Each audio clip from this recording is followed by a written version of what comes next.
Hey, happy almost Halloween, everybody. What do you call two witches who are roommates? Broommates. Broommates. All right. All right. Today you're going to need this paper. It's going to say, if I can get it there, it's going to say 3.1D.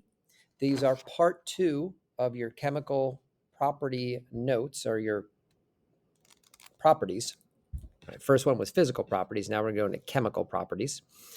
You'll pause the video a few times as you're working. It's a little bit longer because I wanted to show you some videos to give you some real life examples. And here we go. All right. A chemical property is a property that describes the ability of a substance to change into a new substance that has completely different properties. So you'll pause and you'll write this. And here's my example for you. As you can see, these marshmallows here are chemically changing. They are turning into a brand new substance, which is burnt marshmallows, but it's a brand new substance. They've completely changed, and that is a chemical change. So once again,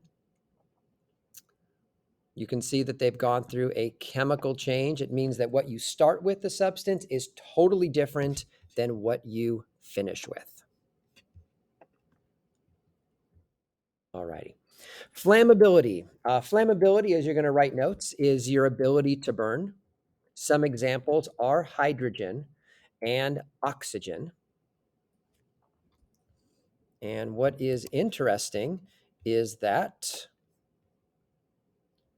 different liquids or different elements burn different colors. You can see that some burn orange, some burn red, some burn green, some burn purple, and different elements can burn different colors. And that gives scientists a clear view on what it is that they're working with, because the idea of properties is that you can identify the substance that you're looking at. And flammability is one of them. Now, some are going to react with oxygen or reactivity with oxygen. That means it has the ability to react chemically with oxygen. It's going to start as one thing and it's going to turn into something totally different. We call this process oxidation. And make sure to pause while you're watching this. Here's an example of the Statue of Liberty. And this is what we call a time lapse. You can see that it starts green, or it starts brown. It started copper, and then over the years, it has turned green because of the oxidation. And this is in New York City. And that is an example of reactivity with oxygen. Sometimes cars can react with oxygen. Like I said, copper masks, and of course, the Statue of Liberty can react with oxygen. All right, reactivity with vinegar and acids. Vinegar is an acid. We'll talk about that in class. And it has the ability to react chemically with vinegar. For example, baking soda reacts with vinegar and it releases carbon dioxide. And in this case here, you've got this giant balloon that has baking soda in it, and it's pouring into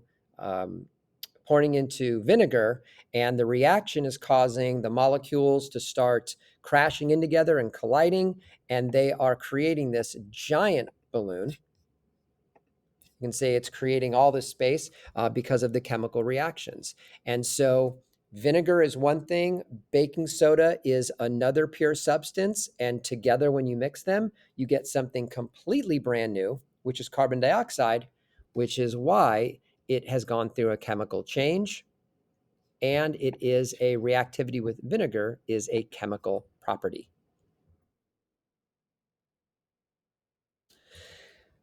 Iodine is a liquid, and it has the ability to react chemically with iodine. For example, we're going to be putting some solids into some liquids with iodine, and depending on what the solid is, the iodine will turn different colors. Sometimes it'll turn a brown, sometimes it'll turn a murky white, and sometimes it'll turn either purple or black. So objects can be reactive with iodine. Scientists use this so they can identify what is and what isn't. Because starch reacts turning brown. If something turns brown, they know it's a possibility that it's iodine. If it doesn't turn brown or turning brown to a purplish color, if it doesn't turn to that purplish black, that they know it's not starch. Another way to check for a chemical reaction is reactivity with cabbage indicator. Yes, cabbage. We're going to be boiling some cabbage. We'll use cabbage indicator. And when you put the cabbage with a particular liquid, then you can tell if the liquid is an acid, or if it changes these types of colors to a green, we know that it is going to be alkali, which is also known as a base. So we'll look at reactivity with a cabbage indicator. So we'll boil cabbage and we'll get a different color water from it. All right. Identifying substances with properties. So we've talked about how each pure substance has a unique set of properties that can be used to identify it. Some react with water, some are flammable, some react with vinegar, some react with iodine. In this video, you're going to try to guess, and this is at the bottom of your paper, hydrogen and helium. You're going to guess which is the balloon that has hydrogen and which has helium. Hydrogen is a flammable gas. Helium is not. So let's see.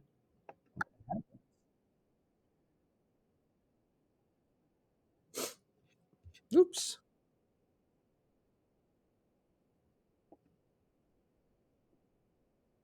Hello, everybody. There we go.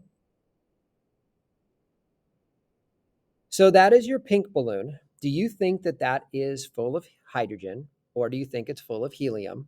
And then go ahead and explain why you think so. Make sure to pause the video. And now let's have a look at our other balloon. So this is our red balloon.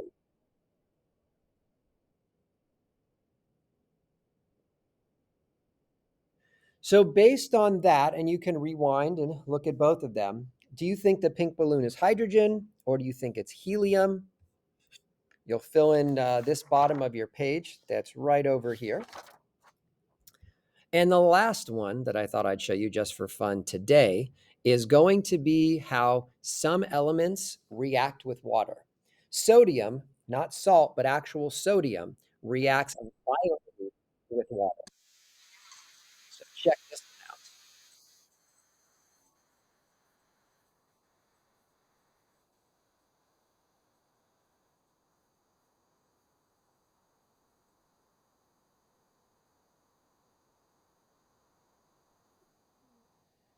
Yeah, that was pretty amazing. And so what they did is they took sodium, which reacts with water. It's not salt. Salt is NaCl. It's sodium. And the sodium react with the water there and did some damage to the toilet. You guys have a great day. Thanks for tuning in.